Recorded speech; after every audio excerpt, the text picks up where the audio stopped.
My name is Gareth Sturdy and I'm a physics teacher. I teach in London. I'm very passionately involved in politics. The thing I most care about is making sure that people have some sort of democratic say in the decisions that are made for them on their behalf by people with political authority. So that affects how I view my job as a teacher, is to try and give young people as much intellectual resource as they can have to make their own political decisions for themselves. So in the run-up to the referendum in 2016, I think it would be fair to say, both in my experience and in teachers that I've spoken to, that there wasn't really a lot of debate in the staff room and in classrooms about what the referendum was all about. You know, it was noticeable by its absence, which I think is really interesting now that people say, oh, well, we didn't know what we were voting for and all this kind of thing, because the people I spoke to who were most engaged in the issue were people that were quite passionate about leaving the EU. The vast majority of people that you would maybe try and have a debate with or discuss the issues with or what have you, just seemed to assume this was a sort of technical thing, that the result was going to be a foregone conclusion. So I can't say there was an awful lot of discussion before the event. I just don't think the majority of teachers saw it as a big issue. On the morning of June 24th, when the result of the referendum was known, I happened to be at the Festival of Education, which is a major date in the education calendar, with hundreds of teachers and other people working in education there. So I realised what the reaction was going to be across the teaching profession very, very quickly. Because, I mean, I think it's fair to say that the reaction was as if there'd been some sort of national tragedy. I was absolutely delighted with the result, because for me, certainly in my lifetime, it was the first time I'd ever seen real political change coming from the people. And so I was absolutely made up. I got to the Festival of Education, and every single person I spoke to, all they wanted to talk about was this terrible thing that had just occurred, as if, this had been a sort of terrorist attack or something. And I was taking part, the reason I was there, I was taking part in a debate about mental health in education. And, I think the questioner sort of put a question out there about mental health in education. And the very first person to speak sort of said, well, we have to talk about Brexit. And then everybody in the audience said, we have to talk about Brexit. It was as if in some way this was all connected, that people had voted to leave the EU as a sort of mental health issue. And of course that's then what I realised, going back to the staff room, going back to classrooms. I realised then that everybody in the profession that I spoke to just about thought that I was somehow sort of, some sort of racist, some sort of extremist, someone that wasn't quite all there in the head, unintelligent, just hadn't thought things through properly. A really good friend of mine, in the days after that, I realised wasn't speaking to me. I wasn't returning my calls, and this fellow teacher eventually sent me an email saying, well, I know how you voted, and you just have no idea what you've done. You've no idea what you've done. Like I hadn't thought it through, and like I'd done something awful. Not express my democratic right, even if it was in a way that she might disagree with, as if I was some sort of moral pariah for what I'd done. And that was the tone then of just about, as I say, all the conversations that I had with colleagues ever since. When it comes to Brexit, I can't say with confidence that our young people are getting a balanced view from the teaching profession, from teachers in their classrooms. The reason I say that, I mean, it's entirely based on my experience, but on the one hand, in having talked to colleagues and teachers in schools and just met the kind of reaction of an immediate assumption the moment I say that I voted to leave the EU, immediate assumption that I've got extremist views and that I'm somehow dangerous and that I just shouldn't be in front of children if I hold those views. There's that on one side, and on the other side, I've heard conversations in lessons and so on, where a child might say something about Nigel Farage or Brexit or something like that. As children do, it's going on, and they want to know what this subject is all about. And then the way suddenly political opinions just immediately come forth from the teacher, without any sense of, well, some people think this and some people think that, and the whole point is that you need to make your own mind up. Just an assumption of don't think that, it's really bad. So it's both how teachers are when they're talking to fellow professionals and how when they're talking to the children. And I don't pick up a sense that whichever way you voted, the idea that we might have a democratic vote and that people might come to their own decision and then the majority view is accepted as the way we go forward. There's no sense from what I've seen that is the idea we want to put in front of young people. Quite the reverse, really, that there is one right or correct opinion, and that correct opinion didn't prevail in the vote, and therefore we must do everything we possibly can to silence that, marginalise that, suggest that with a little bit more instruction, people in the future wouldn't come to a similar kind of decision.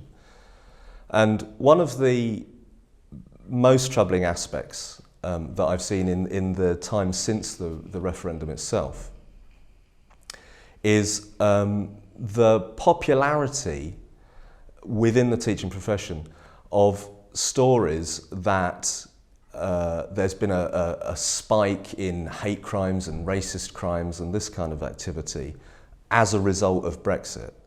Because that doesn't then just mean it's a discussion about how you might have voted and what your political opinions might be. It actually becomes a way of saying we can't talk about this issue because the moment we do, children are going to go out in the playground and start beating each other up and making each other's lives a misery, which is nonsense. And I think once you start interrogating those news stories, you find that those facts are not substantiated. It's a yet another means of marginalising or making the vote to leave the EU to seem in some way an odd extremist position. Children, I think, pick up on how adults interact with them.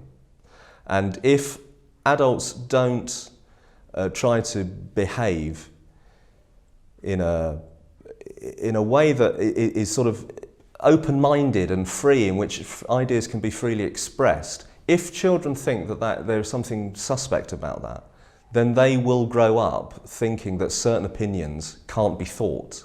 And then the freedom of thought is dead. And we're in a really, really troublesome situation, I think. The key reason for me behind my decision to vote leave was sovereignty.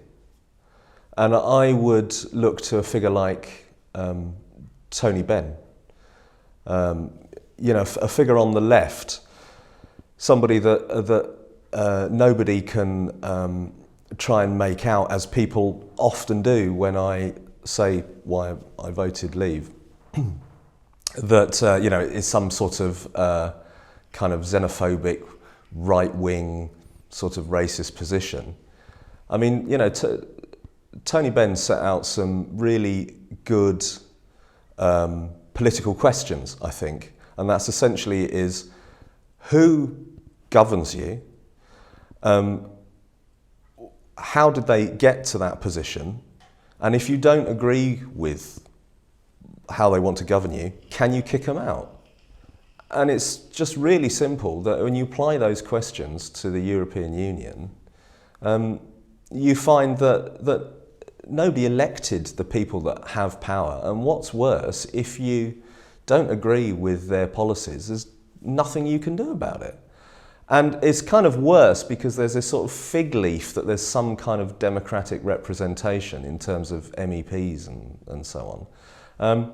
It's really interesting how when I've been having conversations with Remain voting teachers, and I've said, okay, well tell me who your MEP is.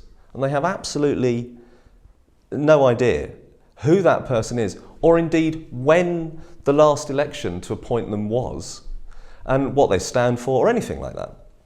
And this is the reason that I voted to get out of the EU, because I think it's a fundamentally undemocratic institution.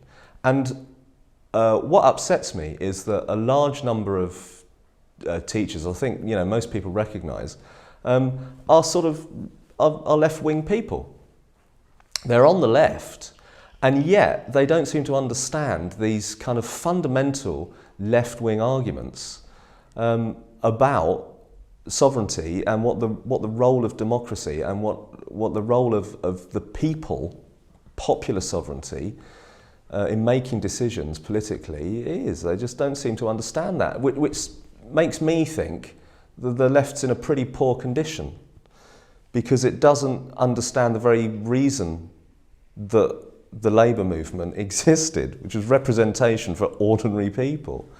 And in the conversations that I have in the staff room, which I've shrunk away from now, because it's just so much easier to get on with my teaching career without letting people know how I voted. It's a way of sort of silencing debate, really, just to make the whole situation so difficult that you end up just not talking about it.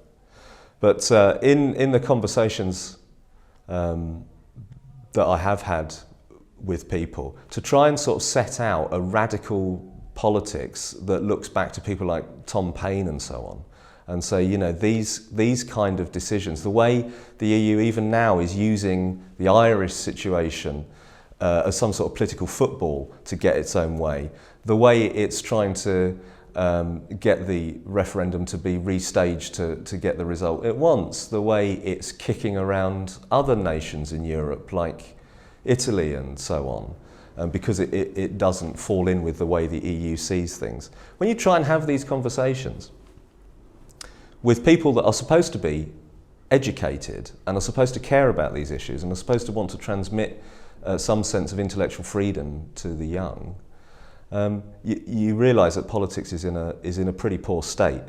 I think this is the biggest political event for longer than a generation, for decades.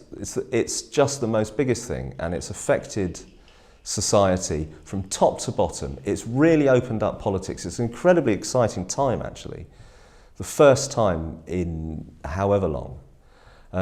And the fact that the teaching profession seems to want to have this emotional attachment to this large bureaucratic organisation for which it doesn't really understand why it's so necessary. The fact that it wants to do that, as I say, it's quite depressing, really. But I don't think that opinion will prevail. I think that the majority is clearly behind the idea of Brexit, whatever the political class may want to say, and in the end, that view will triumph. I'm quite confident of that, but I think it's going to be a difficult road to get to that point. Lots of people at the moment are saying that the voting age should be lowered to 16. And if that happened and there was another vote, if the referendum was restaged, then we'd get a very different result. Well, there's lots of things you can say to that. First of all, I'm in front of young people, 16 and younger than that, every working day. And for a start, I think the best advice I could give people would be stop using teenagers as a stage army for your political views, because you might think you know which way young people would vote, but I don't think it's as simple as that. But more to the point, your average 16-year-old is not so silly to not see through the fact that you're trying to use them to achieve the result you're looking for, without really actually thinking it through and finding out what the political opinions of young people are. I think it's probably the most cynical part of the whole sort of Ramoning campaign is to try and sort of draft in 16-year-olds. Look, you have to draw a line somewhere, right? You've got to say at what point someone is an adult and therefore able to take part in the democratic process, and at what point that they're a child and therefore at liberty to still develop political ideas and a political understanding.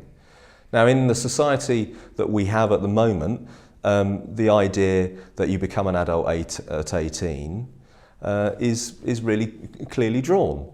And I think that that's an appropriate age for that. And there's all sorts of things that the state is going to forbid you to do at 16. So why should we suddenly start saying, but the most important thing that you could possibly do, which is decide the political fate of your country, that's fine, you can do that, but you can't walk into a pub and buy a pint of beer or use a sunbed or whatever it is. So it really reveals the sort of cynicism, but also the way that the Remain camp seems to want to just draft in anybody that they think is going to help their cause. The way to get young people to take a proper role in democracy is to, first of all, teach them about where that idea came from and the fact that it hasn't always been part of how people have operated in this country. That these were hard fought battles, and winning the vote was a very long and bitter process. And then the ideas that lay behind that, and the kinds of struggles that were fought, and the people that took part in those struggles, and what they had to do to convince authority to let them have the vote. That's how you develop the democratic citizen. You don't simply say, we suddenly need a few more thousand. Let's suddenly grant them the vote. Because then when do you stop? If 16-year-olds don't turn out, because in the just recently in local elections, for example, it turns out that the polling booths were not full of 16-year-olds demanding to have the vote in those elections and mounting protests outside polling stations. Young people didn't turn up for those elections. So what do you do then? Say, well, maybe we should open voting for 14-year-olds. I mean, where are you going to stop? It's a silly idea, but I don't think actually young people, for a start, buy it for 1 minute. I think they can tell when they're being exploited in this way for political ends. And I won't have any part to do with that as a teacher. The experiences of those of us who voted leave within teaching have just been horrendous as far as I'm concerned. First of all, you go through that phase where there's a conversation happening, where the immediate assumption on the part of the teachers having that conversation is that everybody in that group will have voted to remain, and worse than that, that anyone who didn't, there's something wrong with them. And so you're immediately in that difficult dilemma. Do you stand up for your principles and do you say, well, actually, you know, I voted to leave the EU? Or do you try and keep silent and then you find that you're having to sort of go along with ideas that you find really quite objectionable? So there's this sort of difficult thing, and in the aftermath of the referendum, you just had that all the time. Everywhere you went, all the teachers that I spoke to certainly just seemed to be of one kind of mind about it, which of course is out of step with the majority of the country, I might point out. Some friends of mine, it kind of went to a whole new level. They've just been, I think, I don't often use this word, but I think in this case it justifies it. They've just been bullied in their workplace. So they've been sort of pursued by people demanding to know how they could possibly vote leave, and what they think they were doing, and why they think that having such racist opinions is an okay thing in a teacher, and aren't they worried about the people that also voted for that position? Aren't we opening up the country to this sort of kind of fascist, racist mob? All that kind of thing. I mean, it's really interesting. When I've tried to argue with people for the leave position, and I've said, but you know, you are calling, well, the majority of the country actually racist, but you know, you're calling good people that I know voted for all the best reasons. You're calling them racist and a mob and so on. And people say, oh, well, I'm not referring to you or those people, but you know, all those other people. So obviously you're not a racist, Gareth, but other people are, and you don't realise that they're the people who are in the same camp as you. And it's that kind of mixture of condescension and then, you know, sort of veiled threat as well. Lots of colleagues I've spoken to who voted to leave the EU have said they've actually been really worried that this idea that Brexit is somehow responsible for a rise in hate crime and this kind of thing, that even if you sort of voice those opinions, even just amongst sort of teachers, let alone with pupils, that might get elided with some sense of, well, you're a figure of suspicion, or we need to watch you, or indeed that can then be used to just sort of force you out. And one friend in particular I know left a school after being sort of pursued from room to room, literally, by someone quite senior in the school, demanding to know how they could possibly have voted for Brexit. The fact this is in the teaching profession is just deeply depressing. The kind of groupthink is a real worry. Loads of Remain colleagues now don't seem to feel that they've lost an argument at all. They still want to have a go and work out how anyone could possibly now stick to that decision to leave the EU. On the other side, loads of leave teachers that I've spoken to have just said, we've given up having the discussion. We refuse to give away what our position on this is now, because professionally it's just not worth it, and it makes it really actually quite serious in terms of the implications for that. And sitting here talking to you now, you know, I'm happy to do it, but I wouldn't be surprised if at some point someone raises this with me in a negative way and tries to suggest that this is going to have negative implications on my career. Well, if taking a democratic decision means that, if in order to get people to talk about what it's like to be a leave voting teacher, you know, you have to sort of disguise their identity or disguise their voice or something like like some mob informant or something. If that's what you have to do to justify your reasons for voting in line with the majority of the country, then it just says an awful lot about where politics is at in Britain in 2018. I know quite a few teachers now who voted to leave, because of course once sort of your colleagues and teaching friends sort of realise that you voted the same way as them, and it's not a popular opinion in the profession, and that you're going to get a lot of grief for it, you do tend to sort of congregate a bit, and you share experiences and so on.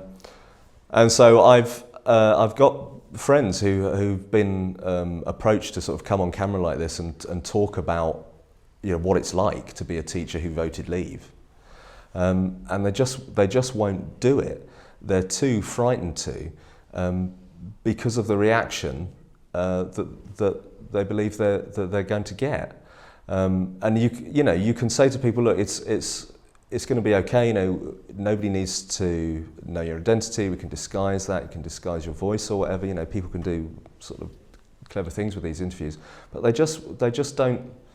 They're too nervous to do that, and I can completely understand that. The kind of haranguing and the sort of moral kind of certainty from people that you are a terrible racist, and if you're not that, you're sort of facilitating racist, you're a kind of closet fascist, you've got these nasty little views.